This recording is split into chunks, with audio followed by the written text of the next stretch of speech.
प्रकृतिविकृतिशून्यं नित्यमानन्दमूर्तिं विमलपरमहंसं रामकृष्णं भजामः निरुपममतिसूक्ष्मं निष्प्रपञ्चं निरीहं गगनसदृशमेशं सर्वभूतादिवासं त्रिगुणरहितसच्चित् ब्रह्मरूपं वरेण्यं विमलपरमहंसं रामकृष्णं भजामः वितरितुमवतीर्णं ज्ञानभक्ति प्रशान्ति प्रणयगलितचित्तं जीवदुःखासहिष्णुं धृतसहजसमाधिं चिन्मयं कोमलाङ्गं विमलपरमहंसं रामकृष्णं भजामः ॐ हृत्पद्मासनं दद्यात् सहस्रारच्युतामृतैः पाद्यं चरणयोर्दद्यात् मनस्वर्घ्यं निवेदयेत् तेनामृतेनाचमनीयं स्नानीयं तेन च स्मृतम् आकाशतत्त्वं वस्त्रं स्यात् गन्धः स्यात् गन्धतत्त्वकम् चित्तं प्रकल्पयेत् पुष्पं धूपं प्राणान् प्रकल्पयेत् तेजस्तत्त्वं च दीपार्थं नैवेद्यं स्यात् सुधां बुधिः अनाहतध्वनिर्घण्टा वायुतत्त्वं च चामरं सहस्रारं भवेत् छत्रं शब्दतत्त्वं च गीतकं नृत्यमिन्द्रियकर्माणि चाञ्चल्यं मनसस्तथा सुमेखलां पद्ममालां पुष्पं नानाविधं तथा अमायाद्यै भावपुष्पैः अर्चयेत् भावगोचरम् अमायमनहङ्कारम् अरागम् अमदं तथा अमोहकम् अदम्भं च अद्वेषाक्षोभकौ तथा अमात्सर्यं प्रलोभं च दशपुष्पं विदुर्बुधा अहिंसा परमं पुष्पं पुष्पमिन्द्रियनिग्रह दया पुष्पं क्षमा पुष्पं ज्ञानपुष्पं च पञ्चमम् इति पञ्चदशैर्भावपुष्पैः सम्पूजयेत् शिवम्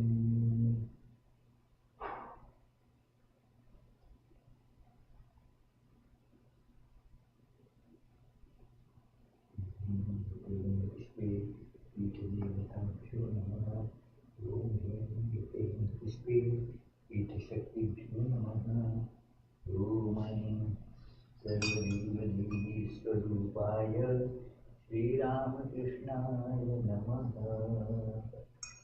ॐ ऐं येशगन्धः सर्वदेवदेवीस्वरूपाय श्रीरामकृष्णाय नमः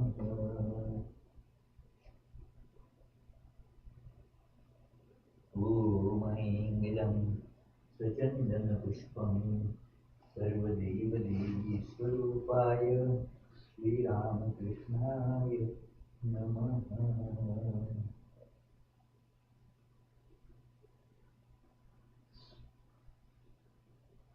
ॐ वनस्पतिरसोदिव्यो गन्धाढ्यः सुमनोहरः आह्रेयं सर्वदेवानां धूपोऽयं प्रतिगृह्यताम्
रूपः सर्वदेवदेवीस्वरूपाय श्रीरामकृष्णाय नमः।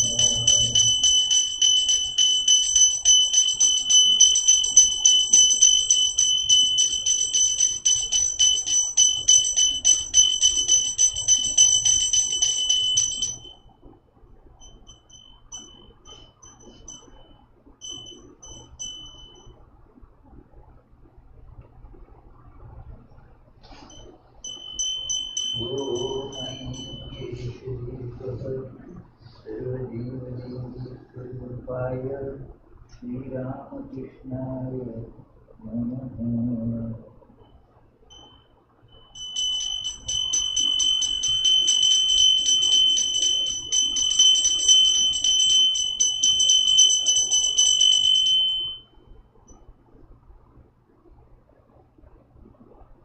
ओमैदं सोपकरणनैवेद्यं सर्वदेवदेवीस्वरूपाय श्रीरामकृष्णाय नमः।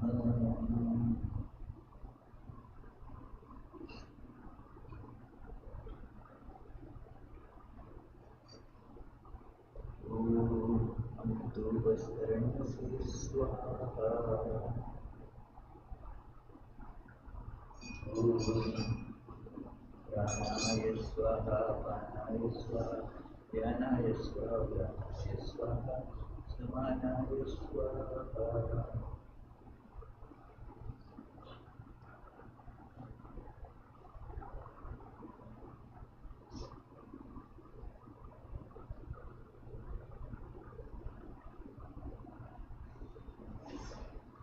ओमैं सानापूजकं सर्वदेवदेवीस्वरूपाय श्रीरामकृष्णाय नमः।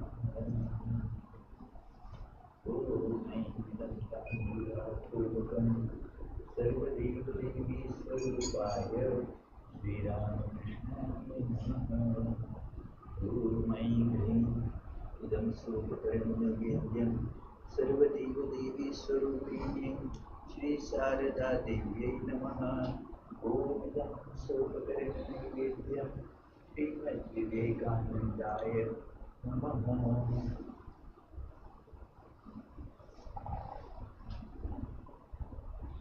ओमैं येषष्टमनस्मान्विः सर्वदेवदेवीस्वरूपाय श्रीरामकृष्णाय नमः।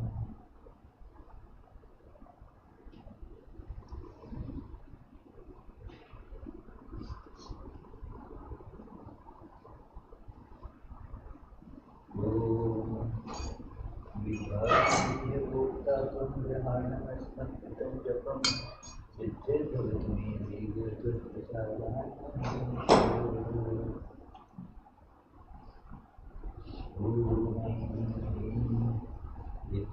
पुष्पे सर्वदेवदेवीस्वरूपिण्यै श्रीशारदा देव्यै नमः। ॐ एते गन्धपुष्पे श्रीमद् विवेकानन्दाय नमः। ॐ स्थापकाय च धर्मस्य सर्वधर्मस्वरूपिणे अवतारवरिष्ठाय रामकृष्णाय ते नमः। यथाग्ने हृदाधिका शक्ति रामकृष्णे स्थिता हि या सर्वविद्यास्वरूपां तां शारदां प्रणमाम्यहम्। परतत्त्वे सदा लीनो रामकृष्णसमाज्ञया यो धर्मस्थापनरतो वीरेशं तं नमाम्यहम्।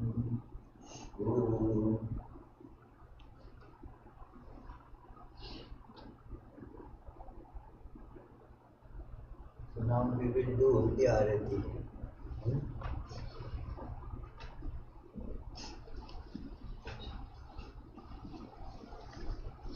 Om Itaste Nirajanadekamalaye Namaha.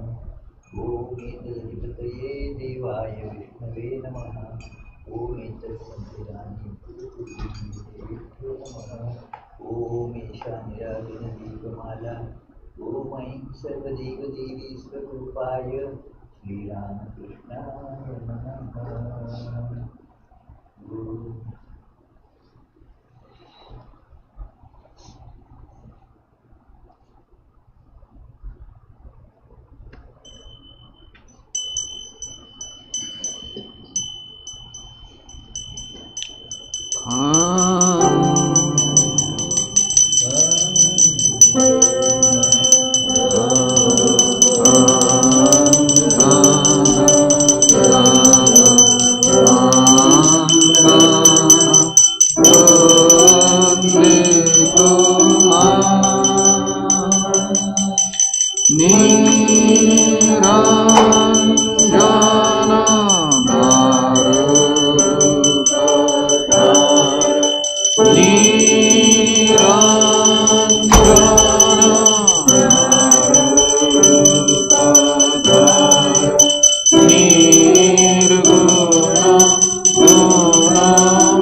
Nirodhana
Shiv आरती तुम्हारी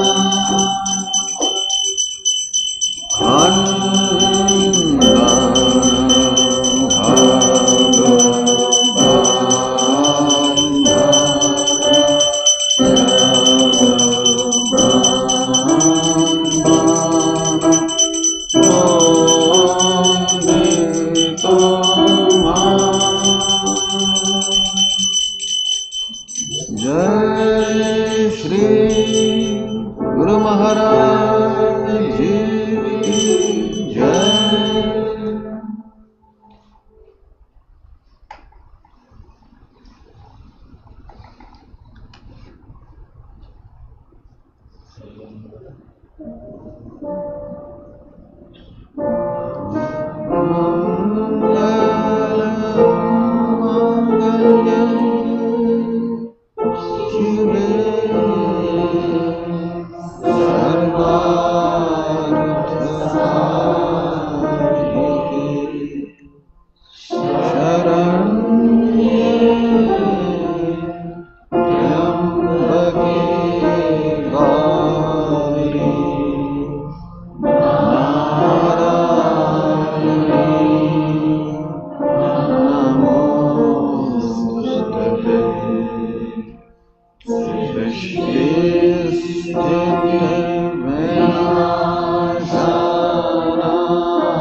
जय श्री राम कृष्ण देव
So this is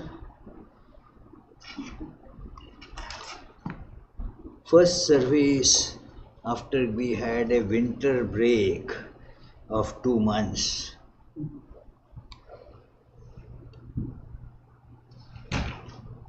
And although the winter break is over, winter is still not over, it seems.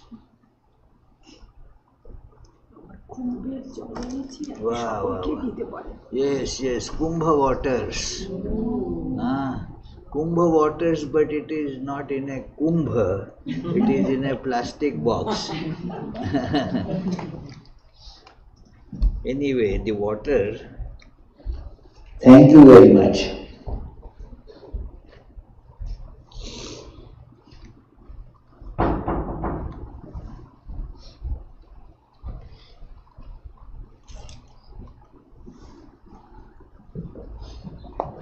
Yesterday was the lunar calendar birthday of Sri Ramakrishna, and normally here in our monthly meetings we discuss Bhagavad Gita. So I have combined the two topics. And it's an interesting thing that how Sri Ramakrishna's life practically presents the applications of Bhagavad Gita. It is a book, a scripture, Bhagavad Gita, and it is sometimes thought to be an old thing and therefore not useful now. But while it certainly was given long ago, but one should not think that it has exhausted its utility in the present age. It is very useful. And you see, Sri Ramakrishna's life is again depiction of all the message that we get from Bhagavad Gita, especially all the yogas. So let us begin with the opening chant to Lord Krishna, to Bhagavad Gita, and to Sri Ramakrishna.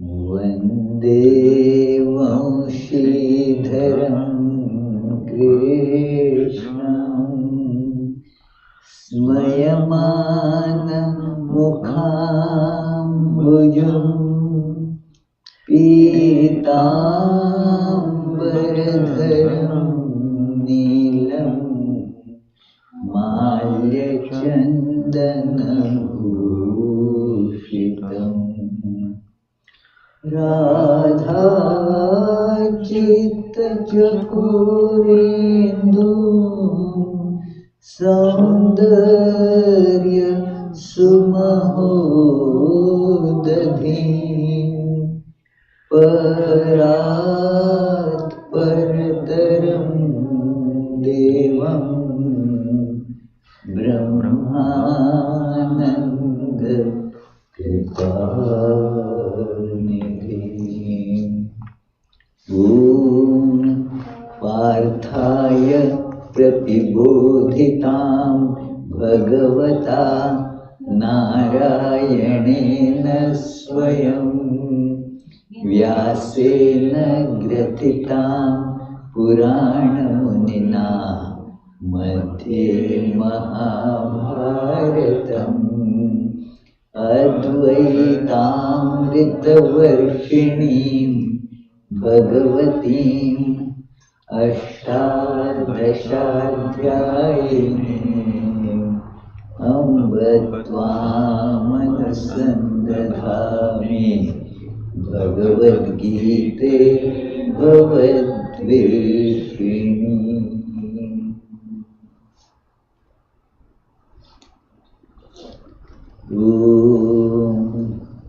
स्थापकाय च धर्मस्य सर्वधर्मस्वरूपिणे अवतारवरिष्ठाय रामकृष्णाय ते नमः.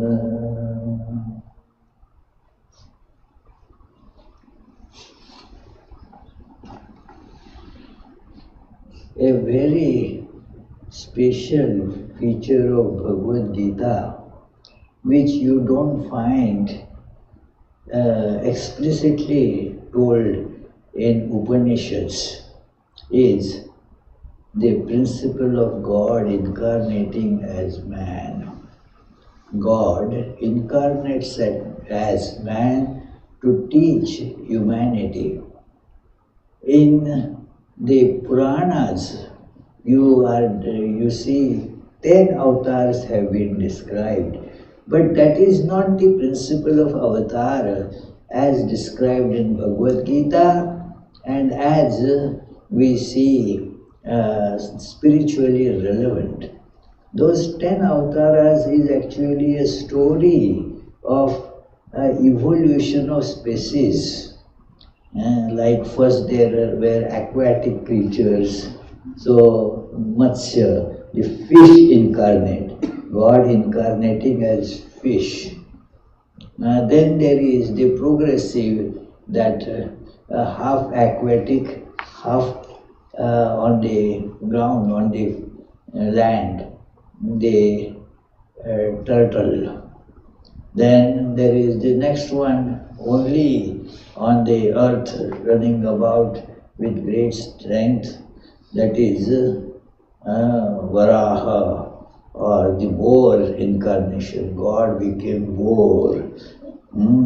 So then there is a small human being, Vamana. Then there is in between there is this Narsimha, half man, half animal. So that is how it is shown as the evolution. And then there is the powerful man, that Parshurama. Then there is Rama, where the virtues are practiced. Then the next one is described as the one who brings an important spiritual dimension to human life. And then the last that is described in that series is the Buddha, where there is the perfection attained. And then there is the full scope is still there, so that is called Kalki or Kalanki. That is the whatever remains not still described.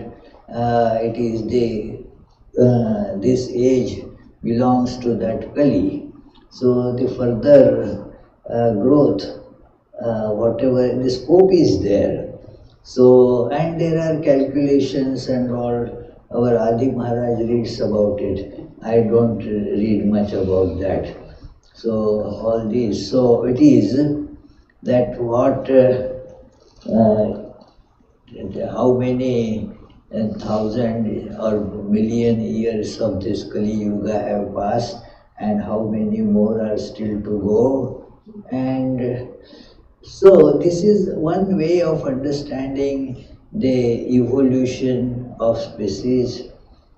It is, and that is called God incarnating, because everything is manifestation of God. All creatures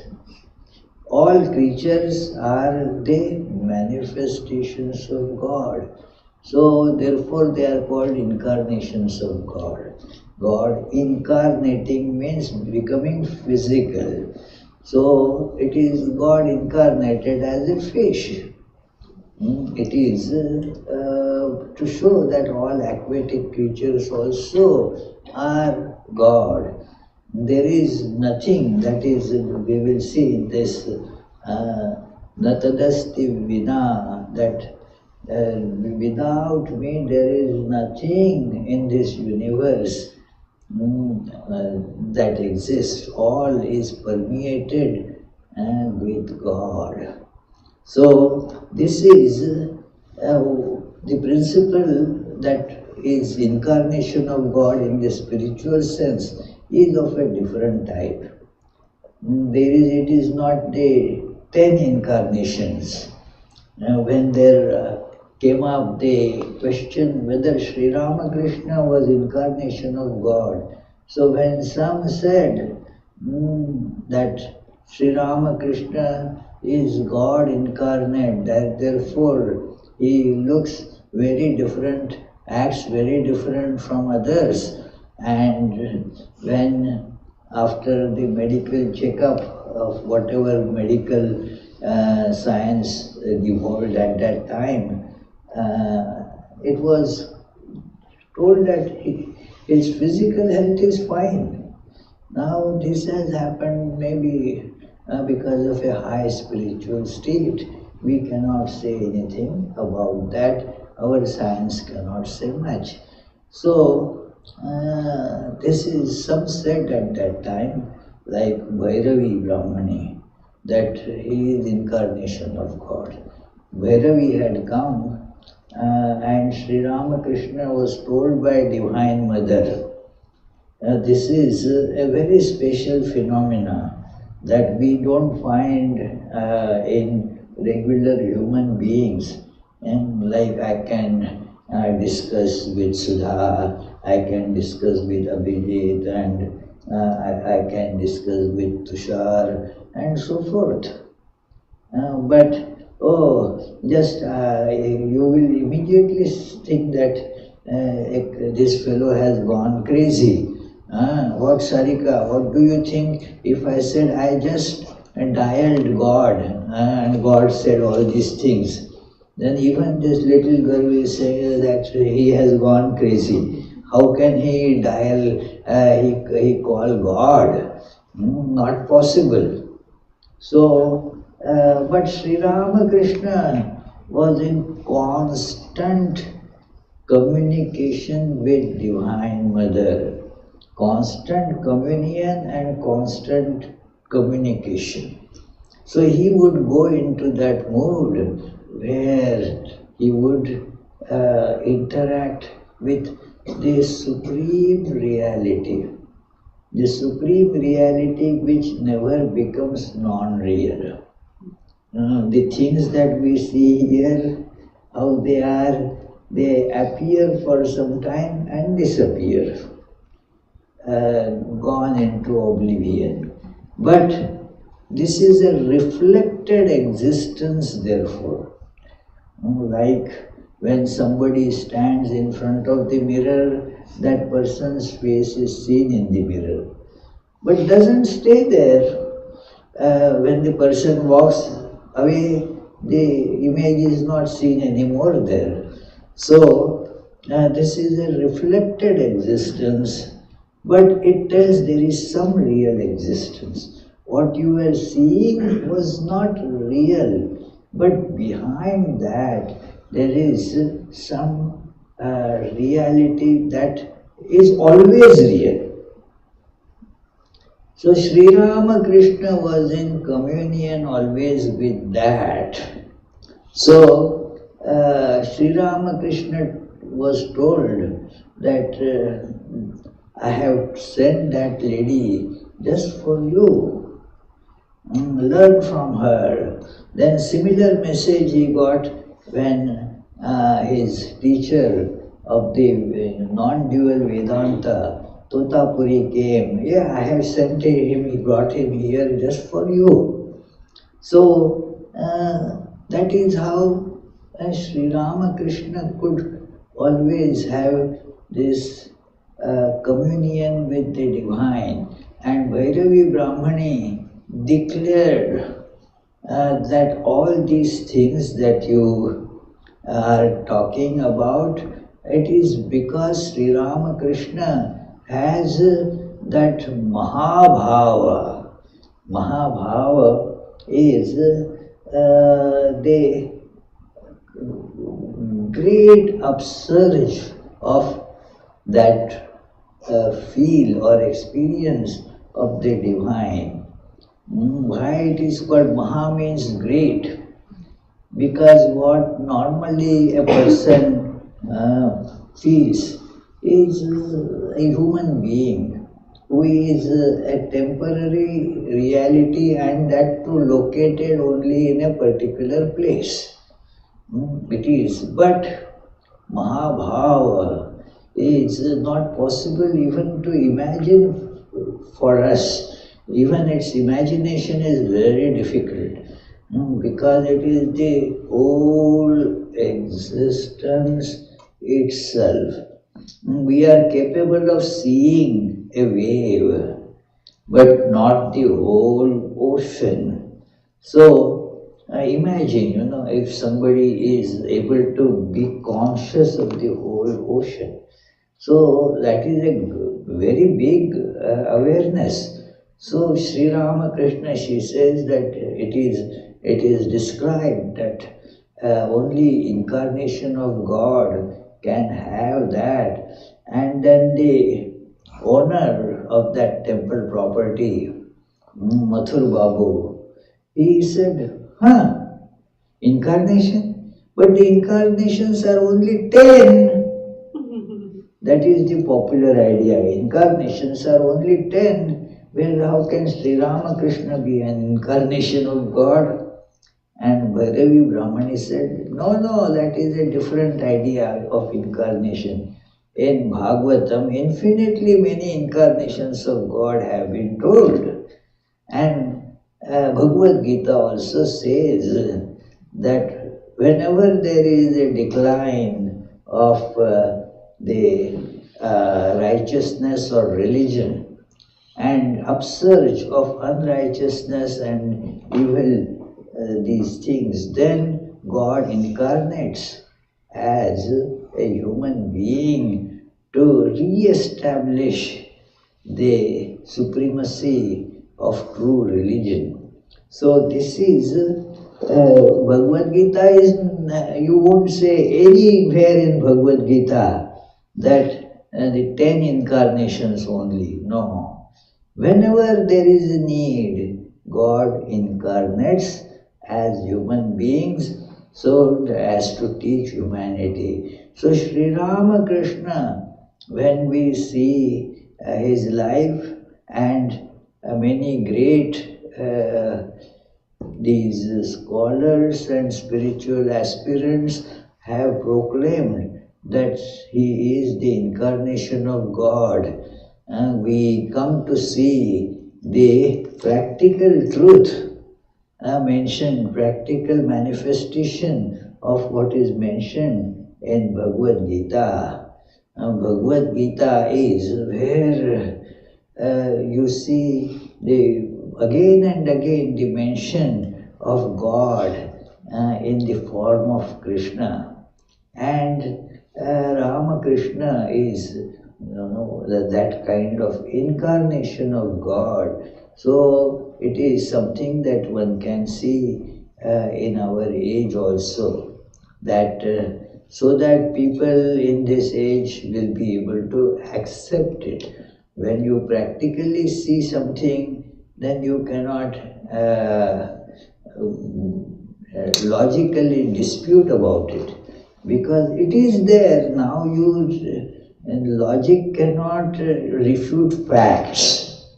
The logic has to adjust itself to affirm the facts.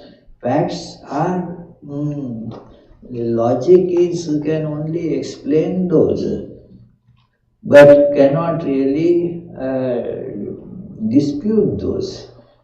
So, when you see a person like Sri Ramakrishna, who has been certified by whom? Bhairavi Brahmani.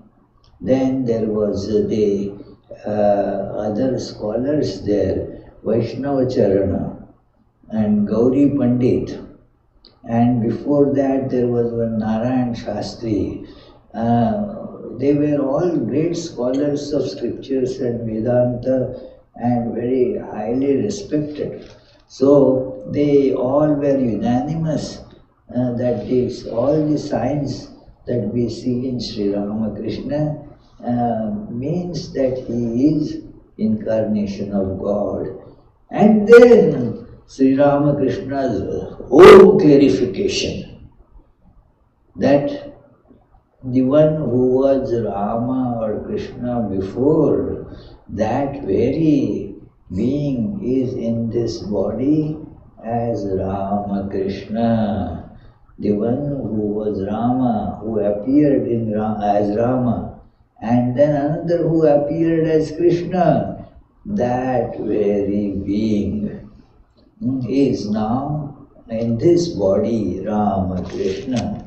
So his own assertion is there, and he asserted it many times. And the last time he very powerfully asserted was towards the almost end of his life, physical life. His body had become so feeble, was hardly able to speak in a very low tone, 2 sentences, that's all. Such a feeble body, and getting up and all that was impossible.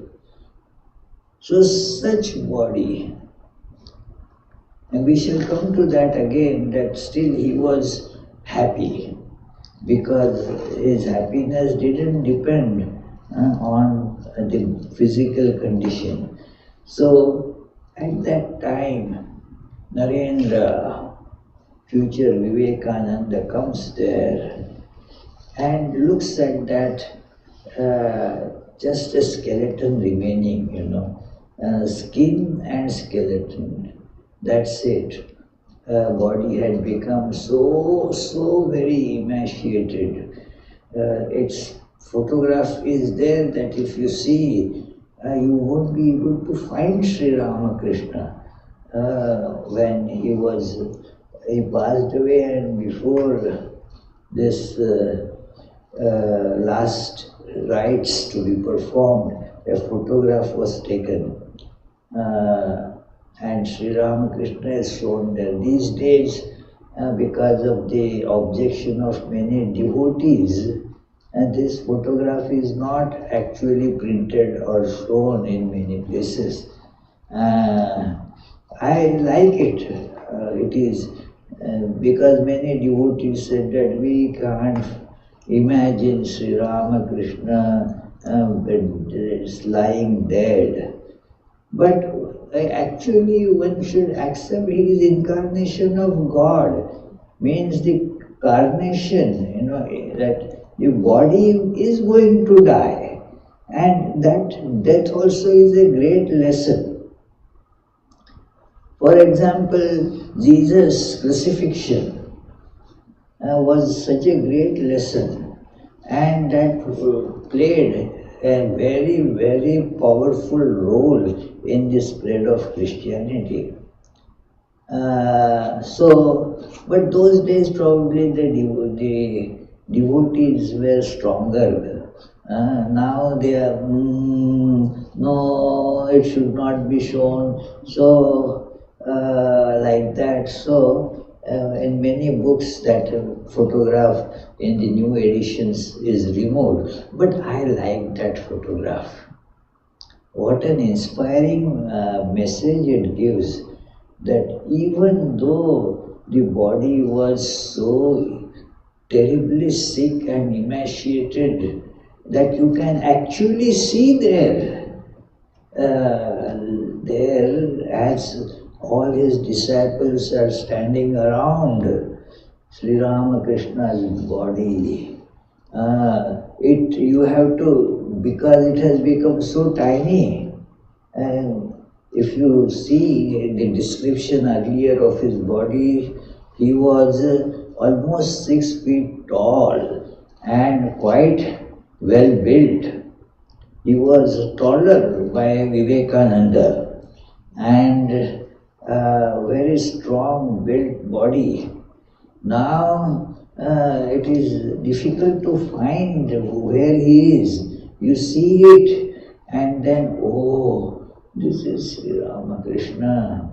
But it is, even in that body, he was full of bliss.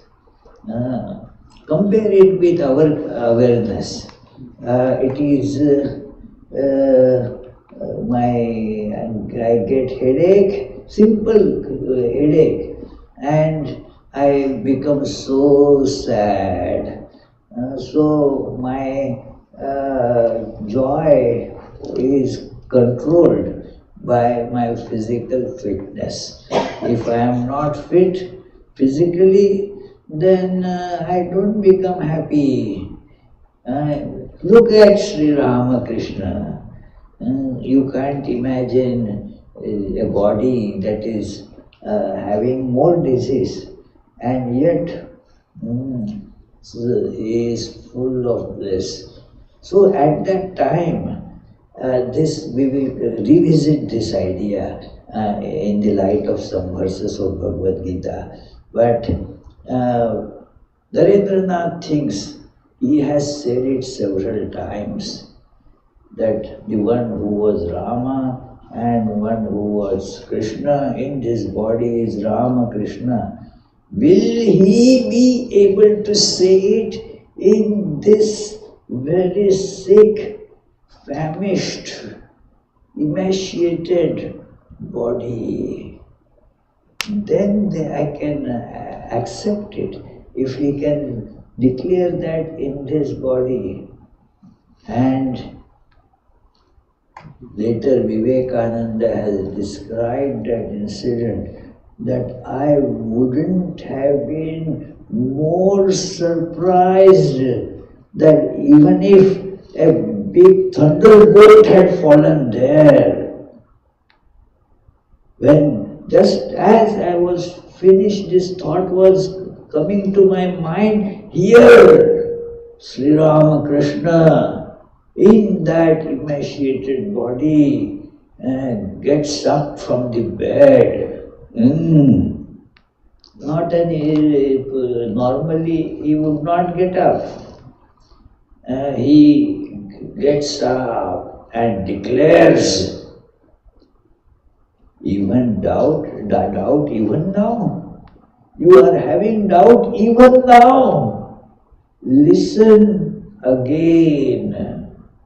The one who was Rama, one who was Krishna, in this body, that is Ramakrishna, that very supreme being has taken up this body. This idea is so difficult to understand. Incarnation of God is not a simple idea to explain. Even Vivekananda says that, well, I really find it difficult to fully comprehend the idea of God incarnation. So, but Sri Ramakrishna says, I am that very being.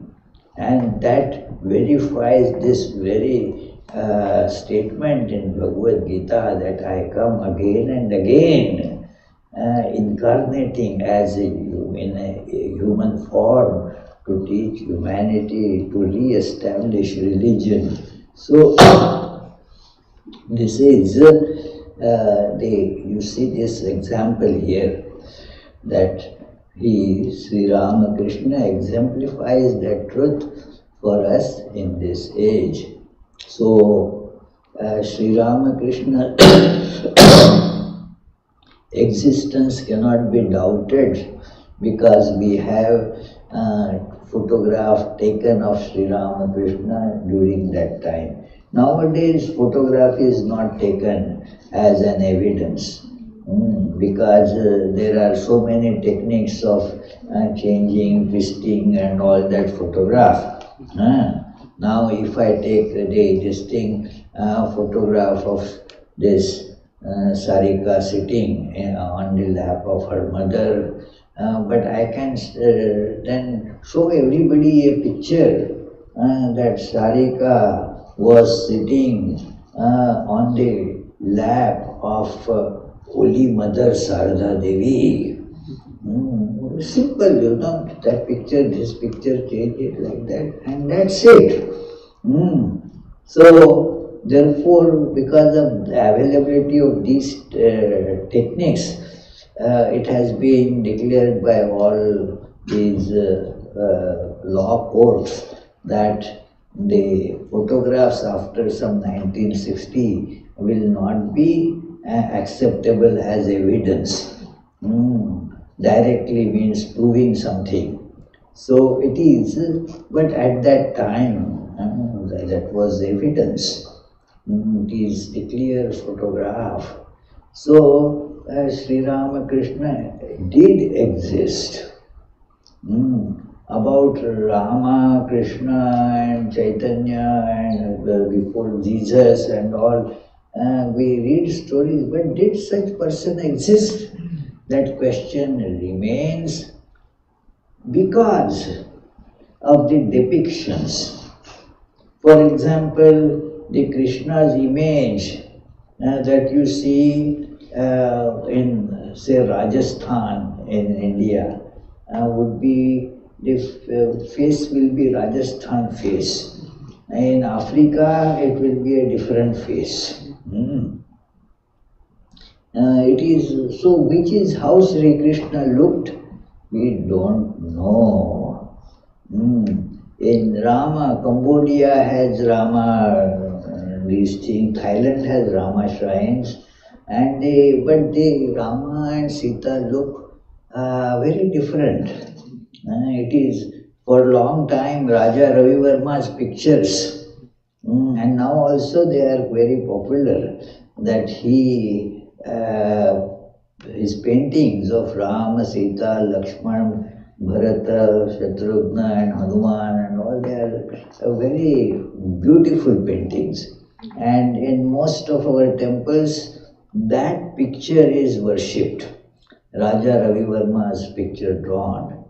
But in Bengal, you know that it is that Sita is not liked in that way. Rama may be okay, but Sita doesn't get liked. Why? Because Raja Ravi Verma, according to the customs of attire there, has put on that sari in a particular manner, and that is that that worship our Swami. He was so critical. He is Bengali in Belur Math, so he said, Sita Kutch परे कपड़ परे ना कि मेरा कि रकम कच्छ दिए कपड़ परे सी केमन लागे.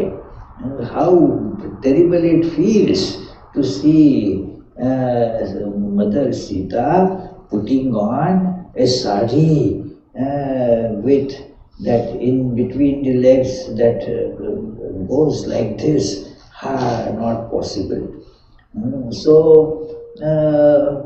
But since the picture of Sita was made, painting was made, thinking of those women there, it was painted like that. When Sita is painted, you can see the change immediately there. In that some Uttar Pradesh area, Sita doesn't wear any sari there. She wears what is called ghagra. That is what is put on by Sita there, because that is the custom there. And it is more likely that Sita put that because she was born in that area. So it is the point is, how did Sita look? We don't have any idea. How did Jesus look? We don't have any idea. It is the Sri Ramakrishna had a vision of Jesus, and he said his nose was a bit flat like that. But that is not the Jesus that you see painted in the Catholic churches in the Western world.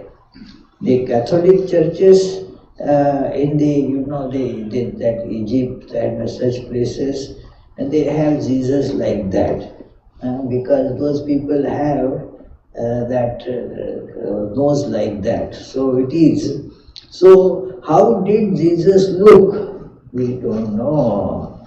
How did Shankaracharya look? We don't know. And whether those people were really there or not, we know the books that are attributed to them.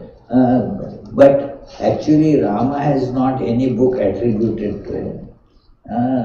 Lord Krishna, Bhagavad Gita. But again, Bhagavad Gita says it is not composed or written by him. So, Sri Ramakrishna shows that yes, the incarnation of God. Look, he has the appearance of human being, and yet the content is fully divine. As Swami Vivekananda writes that about incarnations, that our highest imagination about God, highest imagination, of course that keeps on fluctuating. If in California perpetually there is that shortage of rains, no rain. So when it became heightened, the God means the God who can give rains. And that is the idea of God. So our idea of incarnation of God would be the one who brings rains. And at some part, where there is so much rain, deluge, and then so many die because of that. It is, I recently went to Louisiana, water everywhere, you see. That it is Mississippi Delta there, and so much water everywhere. So their prayers to God will not be, let us have more water. In 2005 there was a havoc there. So the whole city of New Orleans was destroyed, gone. It is all, therefore you see there are all new buildings. So it is, so what God is, human beings have their own ideas of such gods. But here you find that the one who shows human beings what the ideal or the goal of their life is.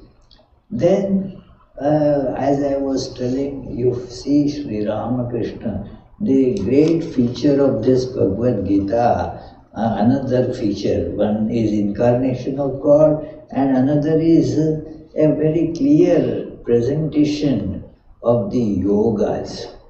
Yoga means the practicality, that you understand the ideal, but then you have to practically see that manifested. Then you get the understanding of it.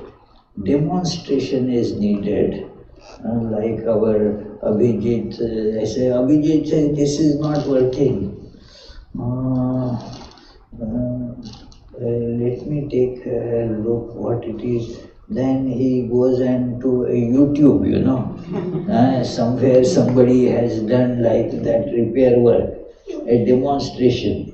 And then looking at that, then he understands, okay, this is to be done.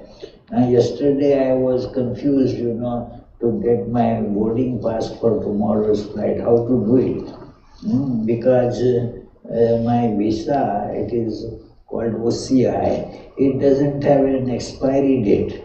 So I was struggling and without putting that expiry date in the proper format, it won't let me proceed further. So this Tushar, where is he? Disappeared. I mean, he disappeared from his awareness here. Body is here, but he is not here. So we were discussing that And then he comes to my room, and then that too because his wife sent him. Hey, you cannot say no to wife, so it is. So he came and he helped me. How? That he went to Google, and then in Google he found that what is to be done in that case. So, and then that solved the problem. So, the demonstration is necessary. So, Sri Ramakrishna shows all these principles of how the transition of yoga, the principles like of karma yoga, that he is talking to Vidyasagar. That is the most beautiful passage where Sri Ramakrishna tells about yoga, and especially the yoga of action, that you good to work for others, but without having any motive, without having any attachment, because motive creates attachment. If there is no motive, there will not be the attachment. So without expectations, without attachments, then that work can be called karma yoga. So he mentions there also that it is not it is good, but it will not liberate you.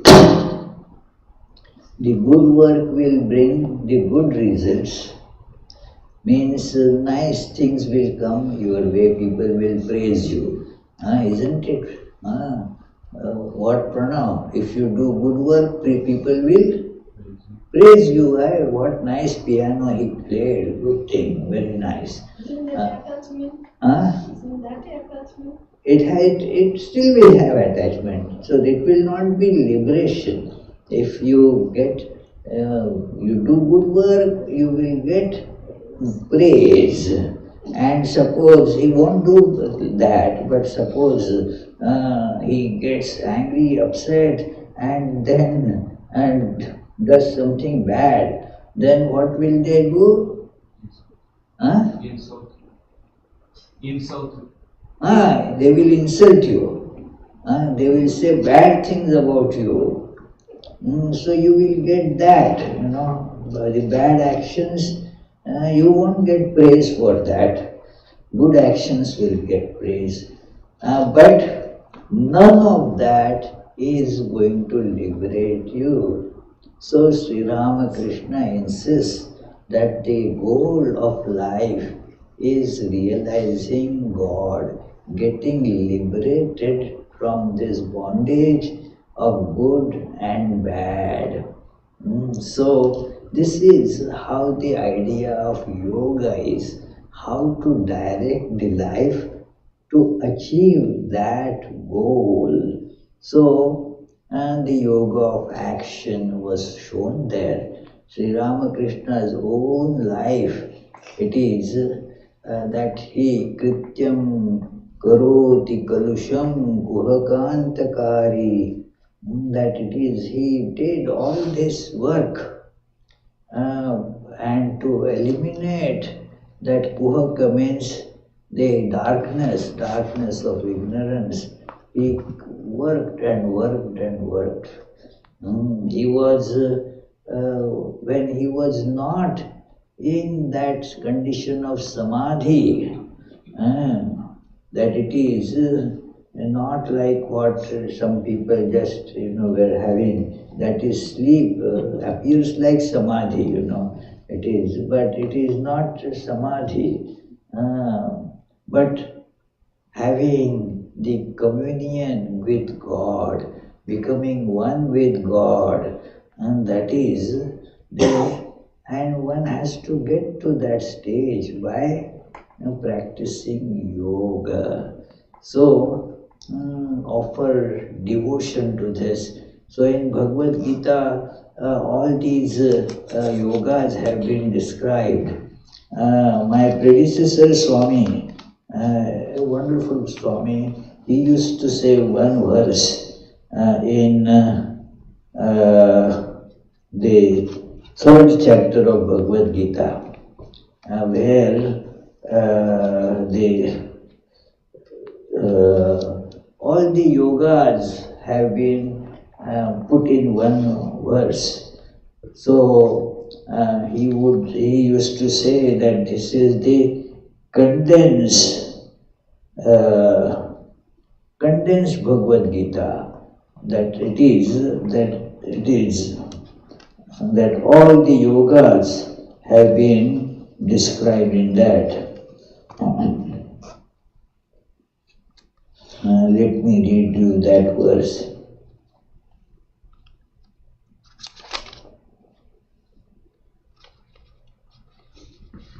That where Sri Krishna calls that this is my doctrine, this is my opinion, and so he used to say that is where he used to call it Krishna Yoga.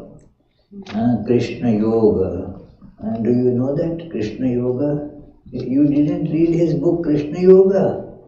Sarvagatananda's book Krishna Yoga. Small book. Because he used to always say like that, some took the notes and then said that is how one should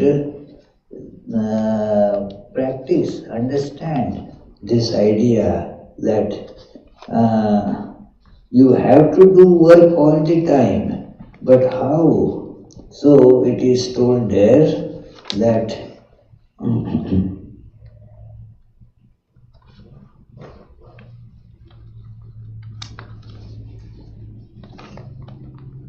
he calls it Krishna Yoga.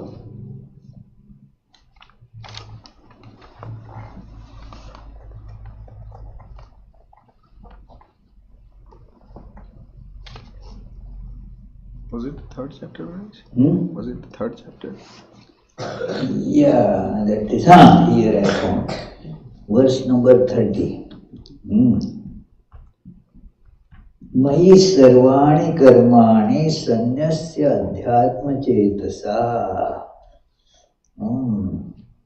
That it is the works and to be surrendered to God, bhakti yoga, and without having any attachments, sanyasya adhyatma chetasa, the yoga of knowledge also comes there. Nirashir nirmamo bhutva yudhyasva vigata jvaraha. So, and he says in the next verse that this is my opinion. Ye me matamidam nityam anutishtanti manavaha shraddhavanto abhyasuyanto muchyante tepi karmabhi. Renouncing all actions in me with your mind resting on the self and giving up hope and idea of ownership, a fight, being free from fear. Those men who, it is not gender specific, those men who ever practice these teachings of mine with faith and without cavilling are also freed from actions. That they get freed from actions when they practice it in this way. So, because he says, Krishna says here, this is my opinion. This is ye me matam. This is my opinion, very clearly said.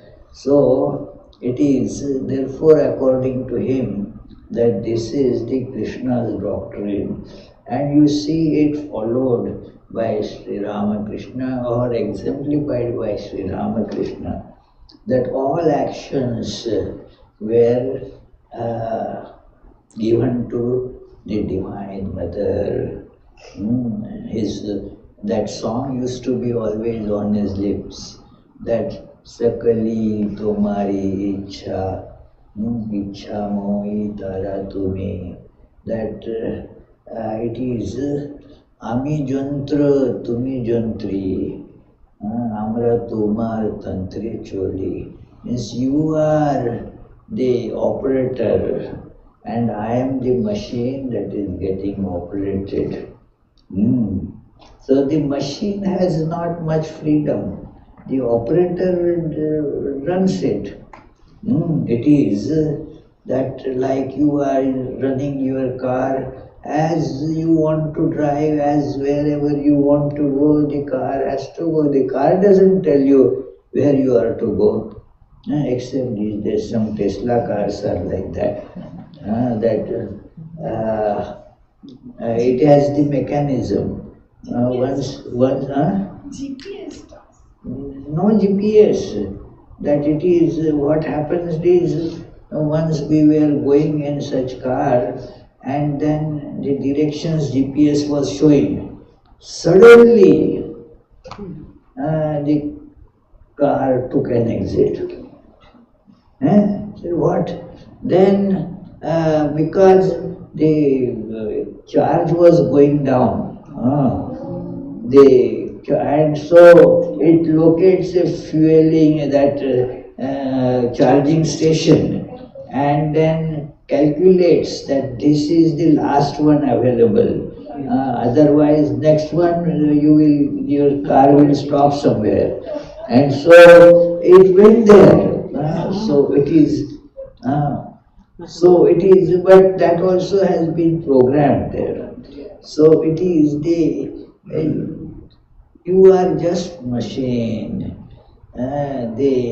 In Bhagavad Gita that idea is there that all works are getting done by this divine will, and then ahankara vimudhatma kartaham iti manyate, that the one who is a person who has that ego, I am, then I become the doer. I go to Kumbh Mela, isn't it? And not that God took me to Kumbh Mela. One may say like that, but even then the idea, I went to Kumbh Mela, I went to, Teresa also went to Kumbh Mela, and went to so many places. She has written many blogs that are coming on our blogs as well about Kumbh Mela and all that. But I went to Kumbh Mela and then I again want to go to India. I again, what is it is Shakali Tumari Ichha. God, whatever, it is, I don't want to do anything. This is a prayer that must come to us, that Jesus told this prayer, a great prayer. I like that part. Let thy be done, thy will, not my will. I want to do this. No, don't say that. Whatever God, inshallah, as the Muslims say, inshallah, if there is the wish of the God, that should prevail. That prevails. But if we have a different will, then we become sad, we become morose, we start cursing God, and so forth. So that is, Sri Ramakrishna's life has so egoless life. One cannot imagine that he is doing everything and yet no I there, I less. Try to imagine this, that there is a person of flesh, bones, blood and all that like us, and yet doing all works, but not at all having this I am doing. So that is the important difference. This came off. You said, I am doing. So you just So it said, no, not you, but me.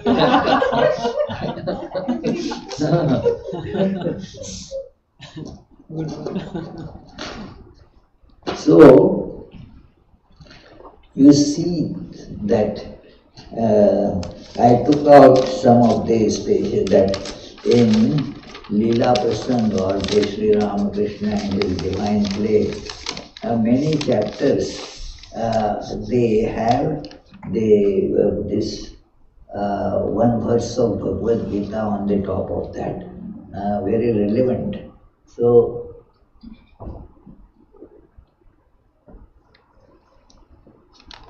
and it says that about describing Sri Ramakrishna's Bhavamukha,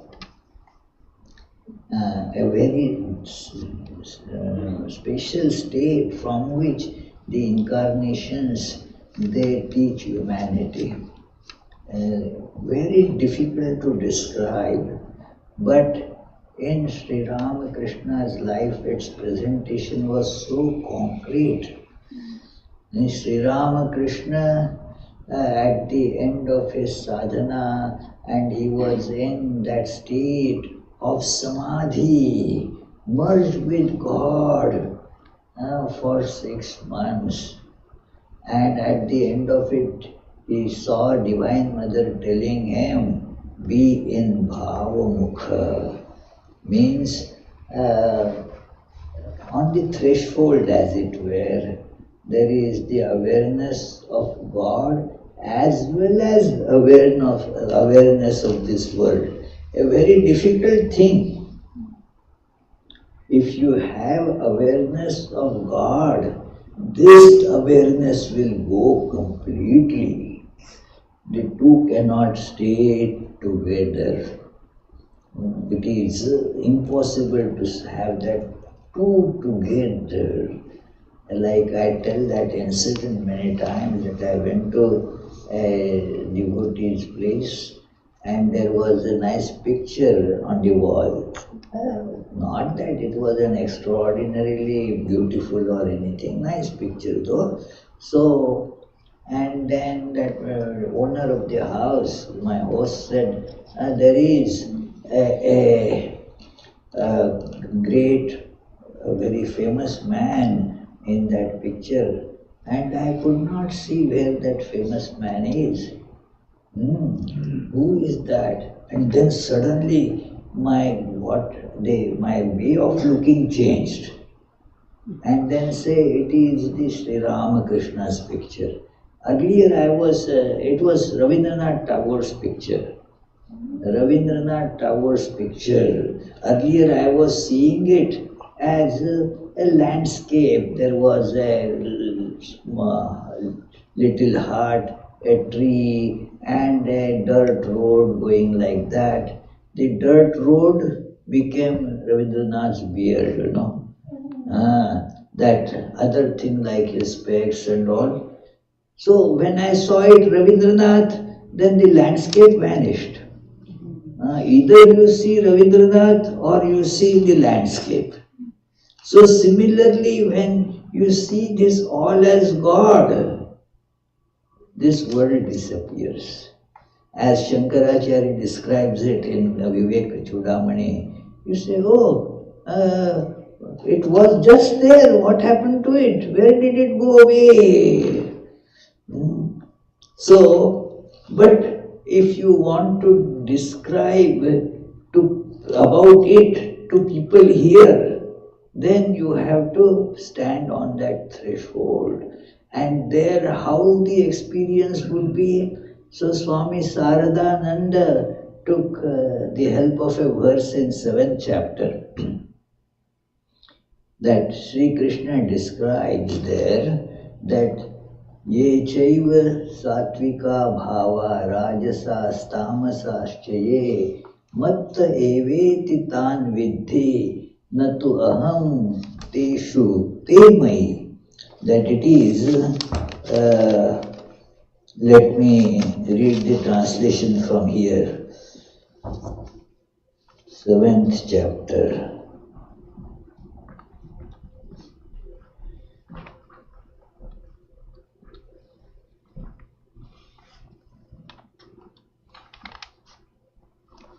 So, 7th chapter.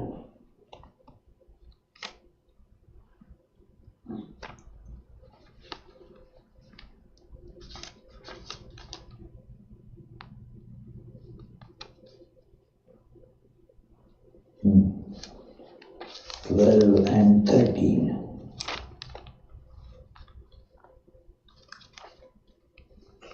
He describes there earlier that, see, all is my manifestation, and then says all the details that you are seeing, all these sattvika, rajasika, and tamasika states that are there, know them to be born of me alone, but I am not in them, though they abide in me. A very, from our worldly understanding, it is a very enigmatic description. And then all this world, deluded by these three states, composed of the gunas, does not know me, who am beyond those and immutable. Very difficult for ordinarily to understand these things. This is how the state of Bhava Mukha is. Sri Ramakrishna is all this universe is that. Imagine, just to give a very feeble analogy,